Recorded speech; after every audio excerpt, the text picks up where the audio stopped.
There was another fatal terrorist attack today, this time in Paris. CBS News correspondent David Andelman is there. The target was Paris City Hall, a powerful bomb exploding in a ground floor post office at the height of the evening rush hour. One person was killed instantly, more than a dozen others wounded. Some witnesses said two Arab men left a package by a counter moments before the explosion. Paris's mayor, Jacques Chirac, is also France's prime minister, and tonight he told a nationwide television audience that France was at war with terrorists. The prime suspects in today's attack, a group called the Lebanese Armed Revolutionary Faction. The group has set off bombs in Paris before and is demanding that France release its alleged leader, George Ibrahim Abdullah, serving a 4-year jail term in Lyon on weapons charges. Abdullah's also been linked to the assassination of an American military attaché in Paris. Earlier, in an apparently unrelated terrorist incident, a group of Kurdish nationalists took over the Iraqi airline office on the Champs-Élysées, holding 9 hostages.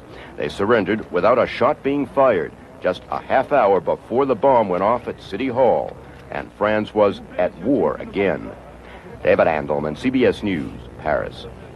For the second time in 2 years, Chile is under a state of siege. The military government began its emergency crackdown today, following yesterday's assassination attempt that left 5 guards dead and President Augusto Pinochet slightly wounded. CBS News reporter Michael Connor has our report. General Augusto Pinochet was obviously in full command as president when he came to work. He promised that people would soon see the measures to be taken in response to the attack. Last night, with his left hand in a bandage, Pinochet pointed out where the bullets and shrapnel had hit his car. He was apparently saved by armor plating, bulletproof glass, and a quick-thinking driver. However, 5 of his bodyguards were killed. The government claims the weapons came from Cuba. In recent weeks, the Army has captured more than 3,000 American-made assault rifles and other weapons, which the U.S. says were left by American troops in Vietnam.